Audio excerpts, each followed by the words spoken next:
All right, what's up, everybody? Doing a quick video showing you how to continue to get the full payout using the old app version after the January 20th update. We're calling this the clone method, since you'll be cloning the DoorDash app and running 2 copies of it on 2 different versions.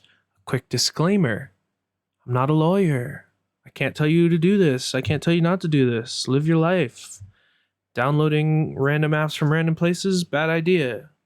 Find trusted sources. Don't blame me if something goes wrong. All right. So all you're going to need is 2 apps. The first one you got to find yourself, and that is the old version of the DoorDash app, which we've all been using for a while, 5.63.6.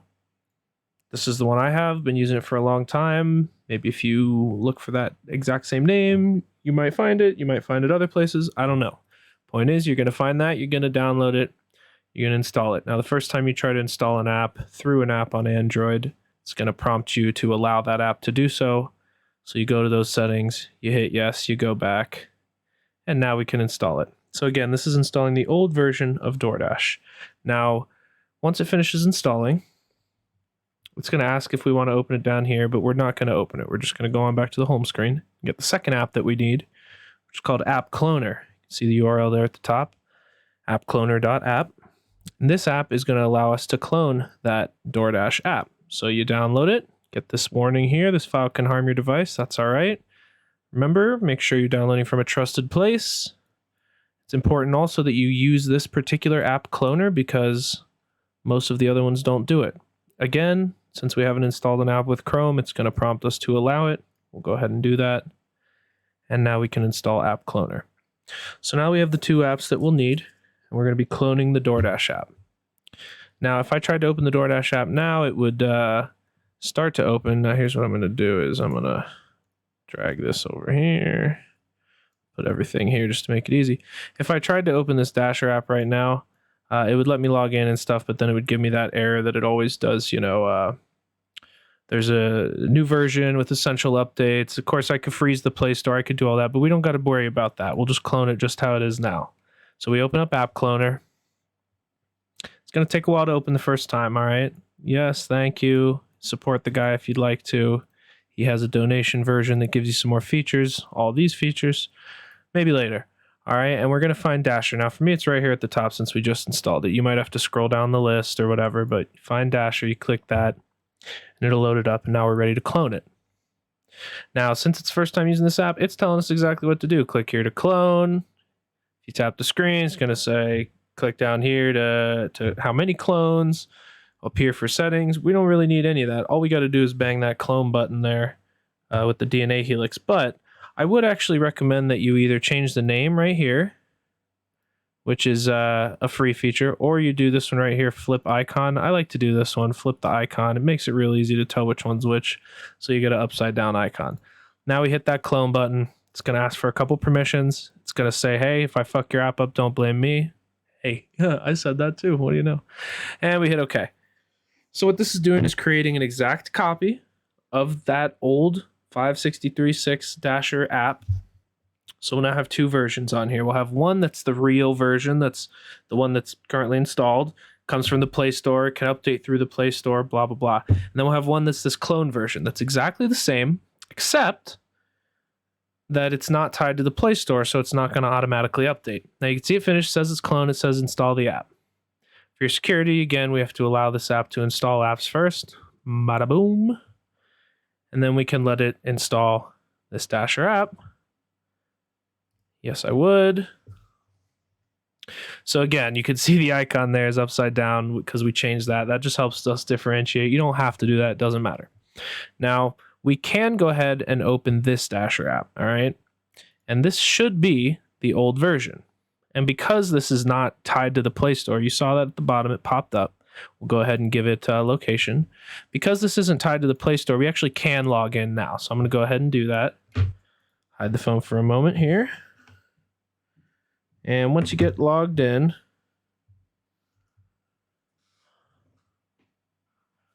do not share your DoorDash password.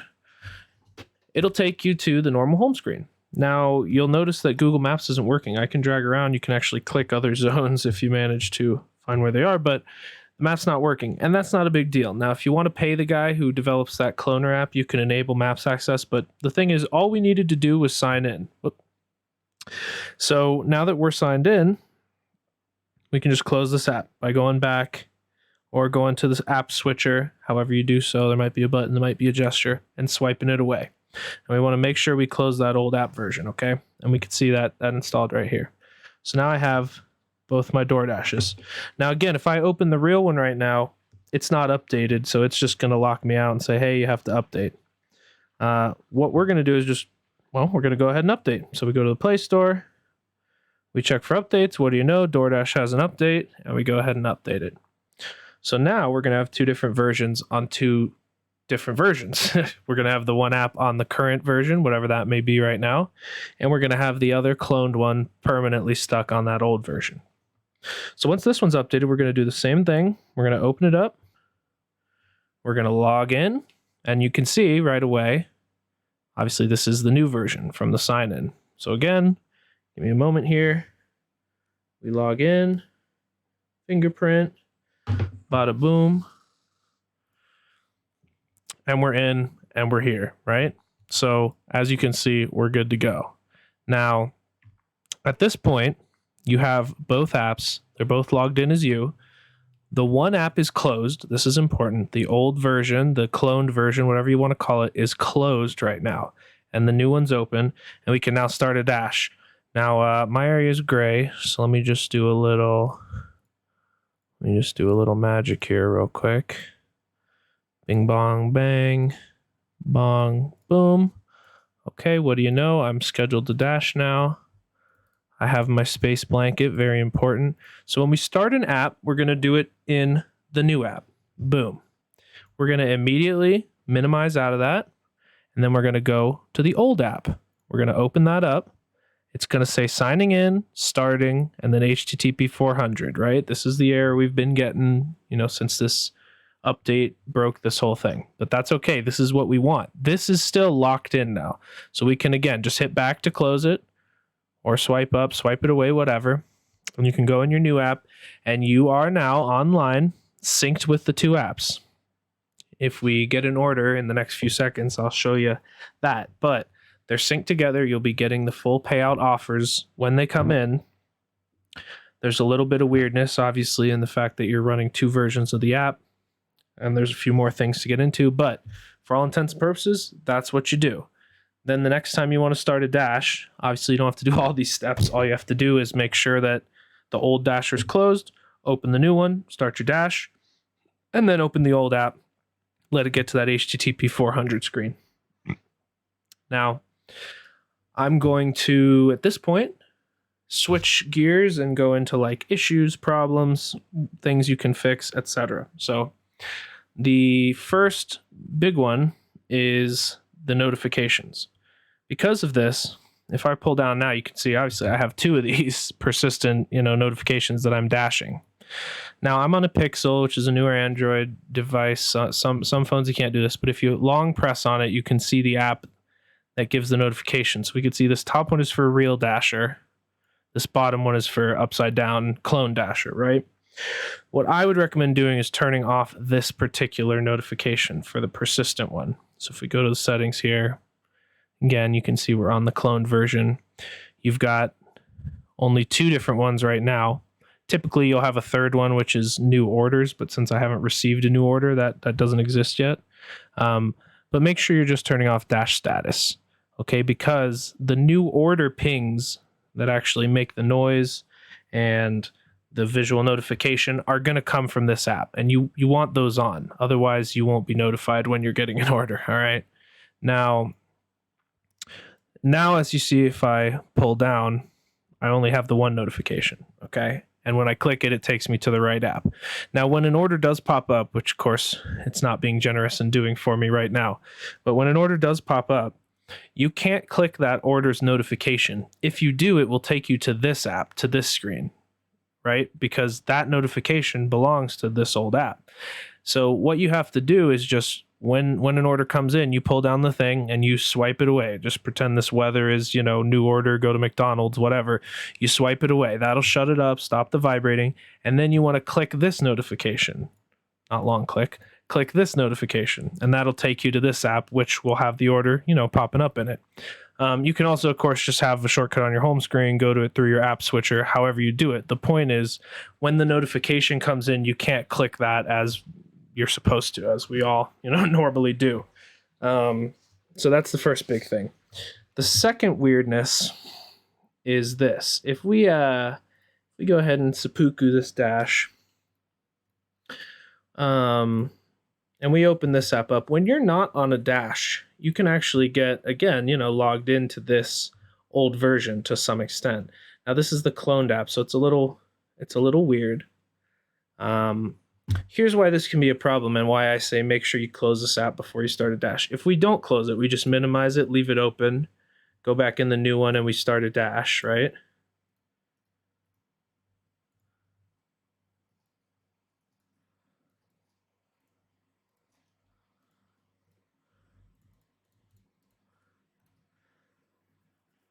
Then the old app, if we switch back to it, it's going to recognize that we're in a dash. See how that switched to return to dash? In fact, we can even go into this screen. Again, maps borked. We could fix that. You're not going to get any notifications, but you can poke around. This is fully functional. And actually, if we go over here and we hit I'm not getting deliveries, we get an interesting result, which is kind of funny and accurate. We wouldn't be. The problem with this is that most things you can do get recognized. For instance, if I pause in this old version and I switch back to the new version, you'll see it's paused. It recognizes that. I can resume this here in the new version, go back to the old version, and if you give it a few seconds, it realizes it, right? The thing it doesn't realize is if you end the dash. If you end the dash in this old version, again, don't do this. If you end the dash in the old version, right, your dash is over here, okay? And then we go back to the new version, it thinks you're in a dash still. Now, you're not going to, receive orders, but the problem is if you don't realize your dash ended in the old version because of a glitch, because you got paused, because whatever, you might have an issue, if you do this, because now you're in this app, you're thinking it's working, you can navigate around, you can even do this, and it says everything's cool. Your only hint will be if you go to try to pause, it'll say dash pause, and it'll kick you out. Now, the issue is sometimes it actually doesn't kick you out when you do that. Sometimes it says, dash is already paused, dash has outstanding deliveries, whatever. You can't hit end dash, it'll say there is no dash or permission denied or whatever. If you do that, you can really screw it up. You can force yourself to have to log out within the app and log back in to get it to recognize that you're not on a dash. Or I've had it even as bad as having to clear the app's data and stuff. So just don't mess with it. Make sure before you start your dash, you close the old version, you start it in the new version, then you open the old version. That way you'll get locked at that login screen, basically the full red screen where it just says the 400 error, and you can't fuck anything up. So that's how to get them linked up. Unfortunately, it's late. I'm not getting any orders to demonstrate how they come in and stuff, but again, the notification funkiness you'll get used to. Just realize that you have two different apps that are happening. So if you click one and you're getting an error screen, go back to your home screen, click the link to the one is the correct one, the new one that you should be using, and everything should be fine. Occasionally things will become unlinked, usually when you're switching between like Wi-Fi and cellular or something like that, get a bad connection. The best thing I think to do in those situations is to first try just closing both apps, force closing them, or swiping them away, and then open them in the right order, the new one, then the old one. If that doesn't work, you might have to end your dash, close everything, restart your phone, whatever, and start a new dash in the proper order. Again, new app, start the dash, then open the old app. But it will stay linked. As of right now, doesn't seem like there's a fix for this. Hopefully it stays that way. It's really helpful for a lot of drivers like me. But again, can't necessarily recommend that you guys do this. It would appear that none of this is against DoorDash's rules or terms of service. That is my understanding and determination based on how I'm reading them. But everyone could have a different opinion. So Don't come and blame me if you get in trouble. I'm just trying to provide this for everybody so that there's not misinformation. A lot of people are passing around pre-cloned apps or other app files. I don't feel that that's the right way to do it. Doing that could get you in trouble, in my opinion, because you're then sharing copyrighted apps, things like that, modified apps. This way, the only modifying you're doing is when you clone it yourself and you're making an exact copy. The only difference being you flip the logo, the app made that little pop-up come up. This app was cloned. Everything's functionally identical. You're just using DoorDash's own app still. There is one other note I want to make. If you have an LG phone, or I think some Samsung phones do it, they have like a functionality called dual app functionality. This is going to get heavily nerdy. Just go ahead and leave if you don't. But Android's basically running Linux. How the dual app functionality works is that there's a hidden user account that installs apps to itself to segregate the data between them and everything. You could use that functionality to do it. Typically, they're limited to the apps it'll let you do it with, but you can usually do it over ADB or using a shell on the device. Something like ADB install -- user, figure out which user it is by, say, test installing one of the included dual app apps. Like on my phone, Snapchat is one. So I installed a secondary Snapchat. I ran some terminal commands to determine what user accounts were in use at that time. I found out that on the LG Wing, the phone that I use, the user account is 97, I believe, which is used for that dual app functionality. So I then, long story short, you can use this to sideload an app to a secondary user on the device and then run two apps natively side by side on the device, which could, in theory, mean that you don't have to clone any app. You can use the full official versions of both apps simultaneously installed, but using different data partitions. In practice, I haven't been able to get it to work. But if somebody's a better Linux dev than me, they could probably make that work relatively simply for phones that support it. Problem is, that's only certain phones. So this method works for everything. Just figured it's better to do this. And again, if DoorDash wants to sue me because they think that flipping an icon and changing like 3 strings in their app code counts as modifying the app to the point of breaking the terms of service, well, send me a letter. Till then, thanks for listening. Everybody have a nice day. Happy dashing.